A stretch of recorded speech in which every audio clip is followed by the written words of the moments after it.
નમસ્કાર, સમાચારો સાથે હું છું ઝરણા। લોકસભાની ચૂંટણી માટે કોંગ્રેસે પોતાની પ્રથમ યાદી જાહેર કરી દીધી। ગુજરાત અને યુપી કોંગ્રેસનું પ્રથમ લિસ્ટ જાહેર થયું છે, જેમાં ગુજરાતની પ્રથમ યાદીમાં 4 ઉમેદવારના નામ જાહેર કરાયા છે। આણંદથી ભરતસિંહ સોલંકીને ટિકિટ મળી છે, જ્યારે કે છોટાઉદેપુરમાં રણજીત રાઠવા પર કોંગ્રેસે વિશ્વાસ મૂક્યો છે। અમદાવાદ પશ્ચિમમાંથી રાજુ પરમારનું નામ જાહેર થયું છે, તો વડોદરાથી પ્રશાંત પટેલનું નામ જાહેર કરાયું છે।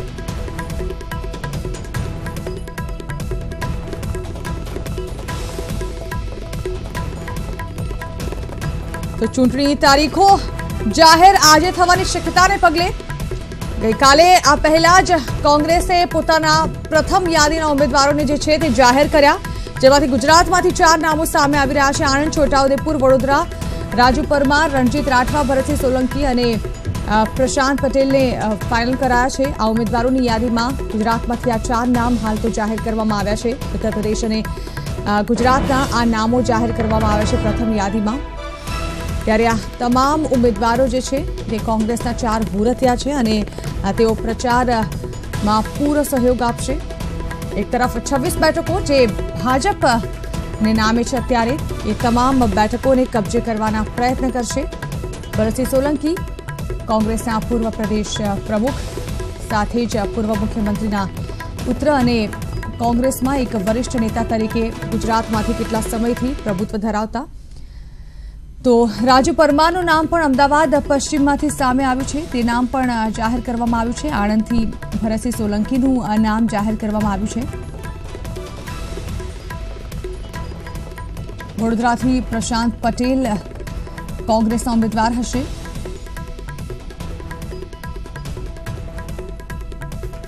તો આણંદ બેઠક પરથી કોંગ્રેસે જેમને ટિકિટ આપી છે તેવા ભરતસિંહ, છોટાઉદેપુરથી રણજીત મોહનસિંહ રાઠવા, अमदावाद पश्चिमથી રાજુ પરમાર, વડોદરાથી પ્રશાંત પટેલ ચૂંટણી લડશે। ત્યારે શરૂઆતી 4 નામોની જાહેરાત કરવામાં આવી છે। જેમ જેમ સમય વીતતો જશે તેમ કોંગ્રેસ પોતાના અન્ય ઉમેદવારોના નામ પણ જાહેર કરશે।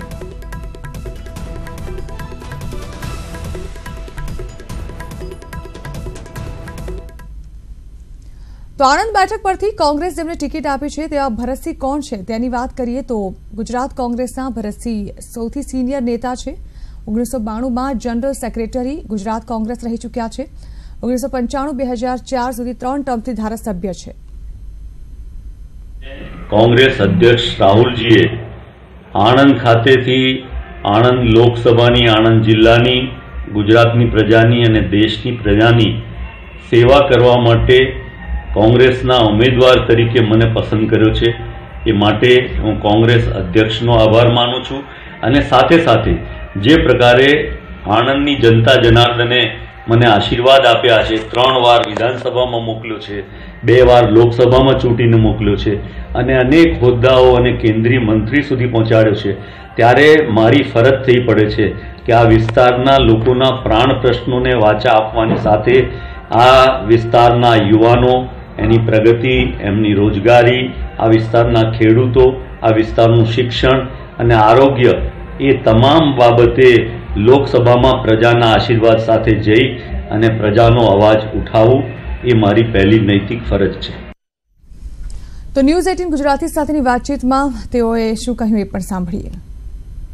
અને મને વિશ્વાસ છે કે જે રીતે કોંગ્રેસનો કાર્યકર વડોદરા માટે સંઘર્ષ કરતો રહ્યો, લોકોના પ્રશ્નો માટે લડતો રહ્યો અને આજે પાર્ટીએ ઉમેદવાર તરીકે મને ગર્વ થાય છે કે એ કોંગ્રેસ પાર્ટીનો માંથી ઉમેદવારી કરવા મળે છે। તો આ તરફ અમદાવાદ પશ્ચિમ બેઠક પરથી કોંગ્રેસે જેને મેદાને ઉતાર્યા છે તેવા રાજુ પરમાર કોણ છે તેની વાત કરીએ તો અહેમદ પટેલ રાજુ પરમારને લાવ્યા હતા સક્રિય રાજકારણમાં। કોંગ્રેસના સૌથી સિનિયર નેતાઓ પૈકી એક નેતા છે રાજુ પરમાર। 1988માં સક્રિય રાજકારણમાં તેઓએ ભાગ લીધો। 1988માં રાજ્યસભાના એમપી તરીકે નિયુક્ત થયા, તો 1994માં રાજ્યસભાના એમપી તરીકે સિલેક્ટ થયા હતા। 1990થી 1996 સુધી કોંગ્રેસની પાર્લામેન્ટ એક્ઝિક્યુટિવ કમિટીમાં મેમ્બર રહ્યા। 2000માં ફરીથી રાજ્યસભાના એમપી તરીકે નિયુક્ત થયા। 2010થી નેશનલ કમિટી ફોર એસસીના મેમ્બર તરીકે કાર્યરત છે। રાજીવ ગાંધીના સમયથી તેઓ કોંગ્રેસમાં સક્રિય ભૂમિકા ભજવી રહ્યા છે।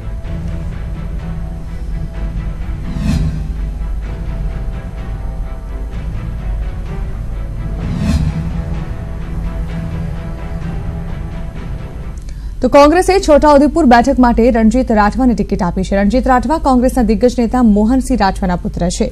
હાલમાં મોહનસિંહ રાઠવા છોટાઉદેપુરના કોંગ્રેસના ધારાસભ્ય છે. વર્ષોથી મોહનસિંહનું પરિવાર રાજકારણમાં છે. રણજીતસિંહ રાઠવા 2019ની લોકસભા ચૂંટણીથી સક્રિય રાજકારણમાં એન્ટ્રી કરી રહ્યા છે. આ પહેલા રણજીત રાઠવા ગ્રામ પંચાયતમાં સરપંચ રહ્યા છે અને આ સિવાય કોંગ્રેસ જિલ્લા સમિતિના પ્રમુખ, જ્યારે કે વડોદરા જિલ્લા પંચાયતના પ્રમુખ પણ રહ્યા છે. રણજીત રાઠવાના પરિવારની વાત કરીએ તો મોહનસિંહ રાઠવા કોંગ્રેસના દિગ્ગજ નેતાઓમાંના એક છે. અત્યાર સુધી ક્યારેય વિધાનસભાની ચૂંટણી હાર્યા નથી. ભાજપના રામસિંહ રાઠવા છેલ્લા 2 ટર્મથી છોટાઉદેપુર જિલ્લાના સાંસદ તરીકે ચૂંટાય છે. ભાજપ ફરી એક વખત રામસિંહને રિપીટ કરી શકે છે. તો આ જિલ્લામાં રાઠવા સમાજનું પ્રભુત્વ વધુ હોવાથી આગામી લોકસભામાં રામસિંહ રાઠવા સામે રણજીત રાઠવા મેદાનમાં ઉતરે તો નવાઈ નહીં.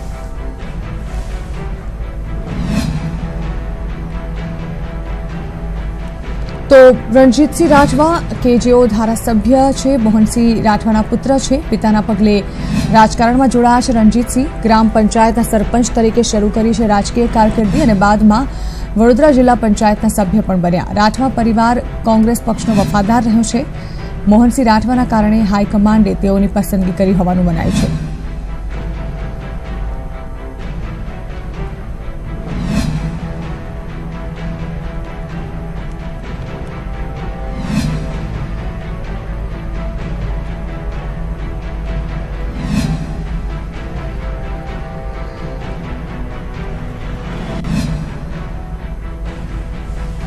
કોંગ્રેસ પક્ષે ઉમેદવાર તરીકે મારી પસંદગી કરી છે એ માટે હું માન્ય રાહુલ ગાંધીનો ખૂબ ખૂબ આભાર માનું છું. ગુજરાત પ્રદેશ કોંગ્રેસ સમિતિએ પણ મારું નામ સર્વાનુમતે મોકલ્યું એટલે એમનો પણ હું ખૂબ ખૂબ આભાર માનું છું.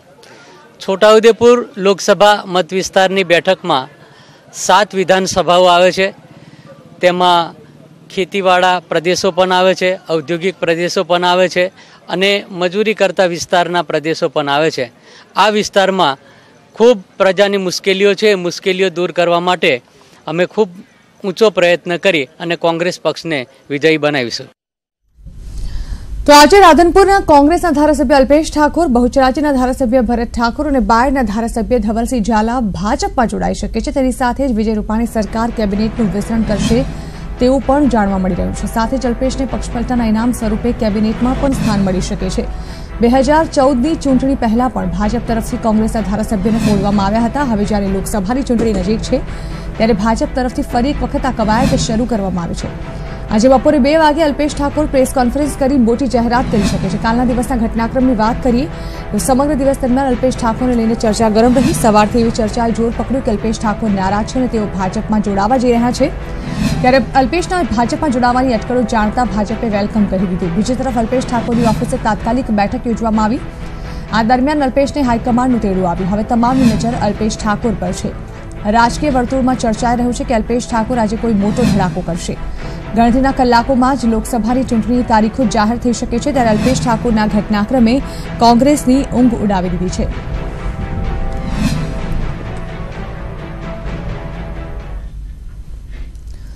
આગામી લોકસભાની ચૂંટણીમાં ઠાકોર ક્ષત્રિય મતદારોના મત કોંગ્રેસ અને ભાજપ બંને પક્ષો માટે ખૂબ જ મહત્વના છે. આ મતો નિર્ણાયક સાબિત થઈ શકે તેમ છે.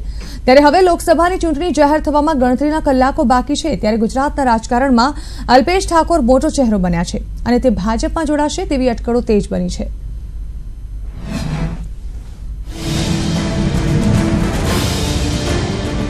ઠાકોર ક્ષત્રિય સમાજના યુવા નેતા અને રાધનપુરના ધારાસભ્ય અલ્પેશ ઠાકોરના ભાજપમાં જોડાવવા અંગેની અટકળો તેજ બનતા ગુજરાતના રાજકારણમાં ગરમાવો આવી ગયો છે. તો બીજી તરફ અલ્પેશ ઠાકોર આ વાતને અફવા ગણાવવાની સાથે શુક્રવારે પ્રેસ કોન્ફરન્સ કરીને તમામ વાતોનો ખુલાસો કરવાનું કહેતા ફરીથી ગુજરાત કોંગ્રેસ અને હાઈકમાન્ડની ચિંતા વધી ગઈ છે.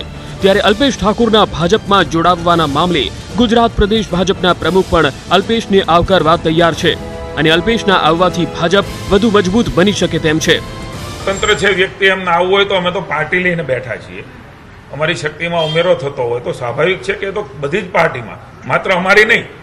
જ્યારે કોંગ્રેસ કહેતી હોય છે કે કેટલાક લોકો અમારા આવે છે ત્યારે ભારતીય જનતા પાર્ટી ઉપર માત્ર આ પ્રકારની વાતો કરે છે. કોઈ પણને આવવું હોય એ આવી શકતા હોય છે. બીજી તરફ અગાઉ અલ્પેશ ઠાકોર કોંગ્રેસથી નારાજ રહી ચૂક્યા છે. જાહેરમાં કોંગ્રેસમાં ચાલતા આંતરિક વિવાદને લઈને નિવેદન પણ આપી ચૂક્યા છે. ત્યારે અલ્પેશ ઠાકોરે સમાજના અગ્રણીઓ સાથે મીટિંગ શરૂ કરી છે તે ઘણું બધું કહી જાય છે. કારણ કે અલ્પેશ ઠાકોરના સમર્થકોના બે જૂથ અલગ અલગ મંતવ્યો ધરાવે છે, જેમાં એક જૂથ કહી રહ્યું છે કે ભાજપ ગુજરાતમાં મજબૂત છે અને કેન્દ્રમાં સત્તા ધરાવે છે, તેથી જો તે ભાજપમાં જાય તો સમાજને તેનો મોટો ફાયદો મળી શકે તેમ છે, તો બીજું જૂથ આ બાબતને સમર્થન નથી આપતું। ત્યારે શુક્રવારે અલ્પેશ ઠાકોર શું ખુલાસો કરે છે તે મહત્વનું બની રહેશે। ત્યાં જે કંઈ માહોલ ચાલે છે એ તમામ બાબતોથી હું બિલકુલ અજાણ છું। એક પ્રેસ કોન્ફરન્સ કરવાનો છું, તમામ મુદ્દાઓ અને તમામ વાતોને લઈને ખુલાસો બંધ રીતે મારી પ્રેસ થવાની છે। એ વખતે તમને બધું જ ખબર પડી જશે, તમે આને જે કંઈ સમજવું હોય સમજી શકો, આપ જે કંઈ તર્ક વિતર્ક લગાવવા લગાવી શકો। અલ્પેશ ઠાકોરનો ભાજપનો ભગવો ધારણ કરવાની વાતને લઈને કોંગ્રેસનું હાઈકમાન્ડ પણ ગંભીર બન્યું છે અને આ બાબતે ખુલાસો કરવા માટે અલ્પેશ ઠાકોરને દિલ્હીનું તેડું મોકલ્યું છે। ત્યારે હવે ગુજરાતના રાજકારણમાં શું નવા જૂની થાય છે તે જોવું રહ્યું। અલ્પેશ ઠાકોરને ભાજપે મંત્રીમંડળમાં સ્થાન આપવા સુધીની લોભામણી ઓફર કરી હોવાની વાતો પણ ચર્ચામાં છે। ત્યારે રાજકારણના દાવપેચમાં કોણ જીતશે તેના પર સૌ કોઈની નજર છે। મયુર માકડિયા સાથે પ્રણવ પટેલ, ન્યૂઝ 18 ગુજરાતી, અમદાવાદ। અને હવે વાત કોંગ્રેસમાં જોડાવા જઈ રહેલા હાર્દિક પટેલની।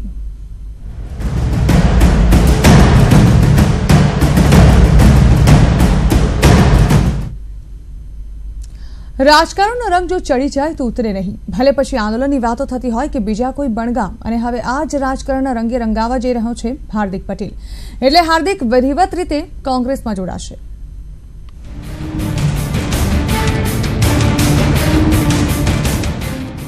ક્યારેક અનામત માટે તો ક્યારેક ખેડૂતો માટે તો ક્યારેક હક માટે લડનારો હાર્દિક આખરે હાથમાં આવી ગયો। હાર્દિકને ચડ્યો રાજકારણનો રંગ। સત્તા અને રાજનીતિના સોંગઠા એવા ગોઠવાયા કે રાજનીતિમાં આવી ગયું આમૂલ પરિવર્તન। એક સમયે સમાજને સાથે લઈને ચાલવાની વાતો કરનારા હાર્દિકે રાજકારણનો રસ્તો પકડી લીધો। કહેવા જઈએ તો પોતાનો રસ્તો જ કરી લીધો। પહેલા રાજકારણમાં ન જોડાવાની હાર્દિકે અનેક વખત વાતો પણ કરી, પણ હવે એ વાતો માત્ર વાતો જ હતી।